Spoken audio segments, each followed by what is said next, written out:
Starting with the talks in Geneva right now, has the president been briefed on the rounds of negotiations for the past couple of days, and what is the current U.S. government assessment of Russian intentions when it comes to eastern Ukraine?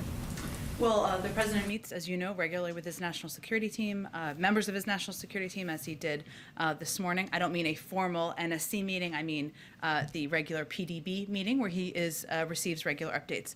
As you know, those talks just ended late this morning. I think you probably have all seen Deputy Secretary of State Wendy Sherman did a briefing following the conclusion of those as well.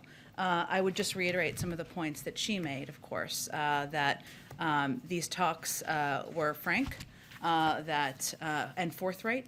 And there was a discussion from the U.S. side of what our expectations are, and a reiteration of what you've heard the president say and what you've heard many officials from the United States say, which is that there are two paths for Russia to take at this point, for President Putin to take. He can take the path to diplomacy. There's 2 more rounds of talks this week. We've seen them as a package of 3, which I think they also reiterated from their side. Or there's a path of escalation. We are certainly hopeful that the path to diplomacy is the path that they will take. There are, of course, a range of topics discussed during that meeting, including a reiteration of what is at stake should they decide to move forward and invade Ukraine. In terms of an assessment of where they stand, I would really leave that to the Russians to articulate. We can't give an assessment of that from here, and Deputy Secretary Sherman did not as well.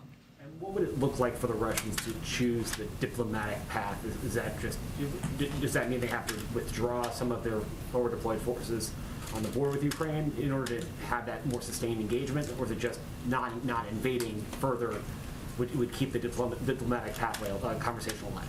Well, Zeke, there are 100,000 troops at the border now. Obviously, returning those troops to the barracks, conveying to us their intention of doing that certainly would be easy ways to show de-escalation. As I noted a little bit earlier, we see this as a path, as a set of 3 rounds of conversations that will occur this week. As you've heard many of our national security officials state, but I will reiterate from here, no talks about Europe without Europe, no talks about Ukraine without Ukraine, and that is certainly our mentality. So we are moving forward with the other 2 rounds of talks and discussions here, but absolutely the aggressive action, the bellicose rhetoric came from the Russians, so they have the ability and the power to de-escalate. Turning to the